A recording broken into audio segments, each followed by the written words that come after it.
Daniel had just returned from his mother's burial. His heart was heavy, his eyes swollen from crying.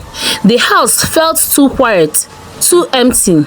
But as he walked towards the kitchen to get water, he froze.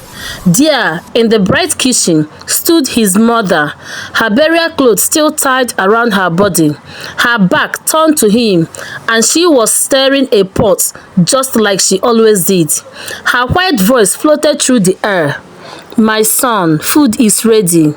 Daniel's knees shook. His heart stopped. His mother was dead. So who was cooking in his kitchen?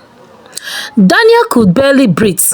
His mother, Mrs. Grace, had just been laid to rest that very morning. People were still calling to console him. The house was full of flowers and memories. Everywhere he looked, he saw her smiling face in pictures on the walls. He felt empty, lost and broken.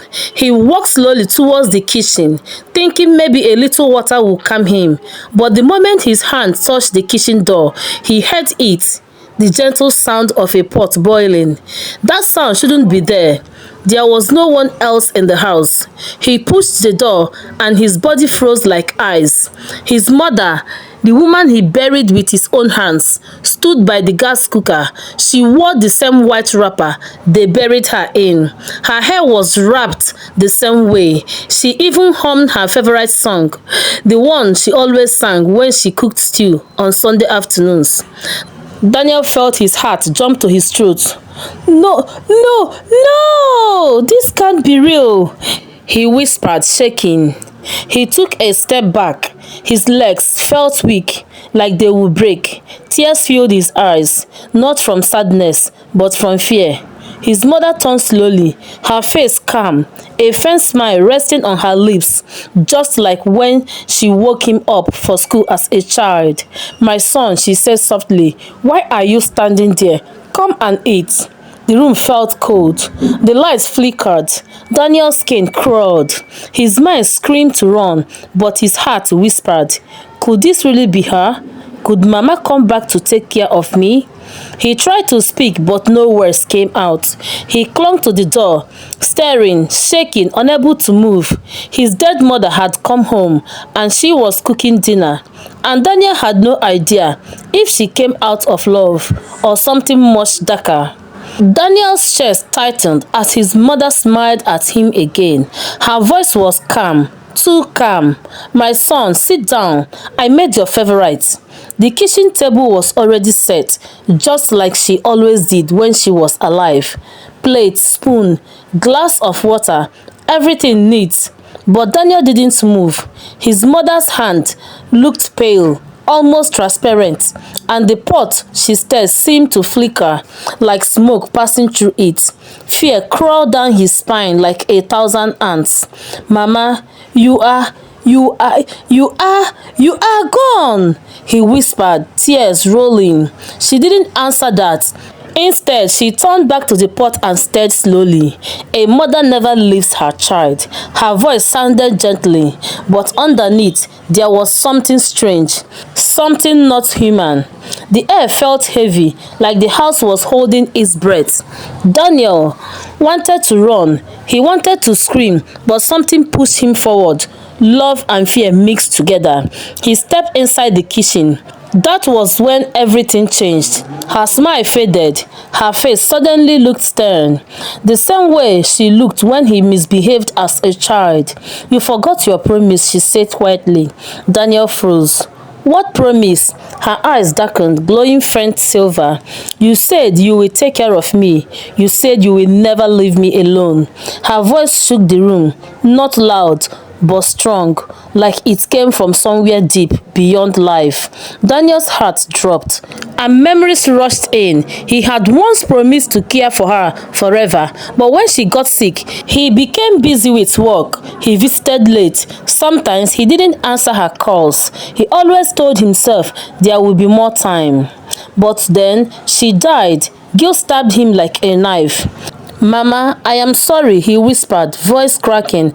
I didn't mean to fail you. She turned fully towards him now, and her eyes were filled not with anger, but with sadness. You forgot me while I was alive, she said quietly. So I came to see if you will forget me in death too. Tears fell from Daniel's eyes like rain. He fell to his knees, shaking uncontrollably. Mama, please, please forgive me. For a moment, her face softened. The kitchen lights went on and off again, but this time softly, gently. She reached her hand towards him, but her fingers passed right through his shoulder like smoke. She sighed. Love your people while they still live, she whispered. Flowers on a grave do not bring warmth. Tears after death do not bring comfort. Her body began to fade slowly. Mama, don't go, Daniel cried, trying to grab her, but his hands touched nothing. Her face became faint. Only her eyes remained bright for a second more. Live well, remember love, and I will rest. Then, like a candle blown out, she disappeared. The pot stopped boiling. The spoon dropped and hit the floor. Silence swallowed the room. Daniel was left kneeling on the cold tile, sobbing, holding empty air, realizing he didn't just see a ghost. He saw a mother's last love and her final warning. Daniel remained on his knees for a long time. The kitchen was silent now. The lights were steady, but his heart was shaking. He stood up slowly, wiped his tears, and looked at the empty pot. Nothing was inside. No food, no mother, only memory. He whispered softly, Mama, I won't forget again. I promise. From that day, Daniel changed. He visited his relatives more. He checked on elderly neighbors. He called family members every single week. He learned that love should not wait, because sometimes the people we think we have forever with leave too soon. And let regrets cannot bring them back. Moral lessons. Show love while the person is still alive, not only after they are gone. Busy life is not an excuse to forget the people who raised us. Regret is heavier than responsibility. Value your loved ones now. A mother's love never dies, but don't let guilt bring her memory back in pain. Call your parents, check on family, stand by those who stood by you.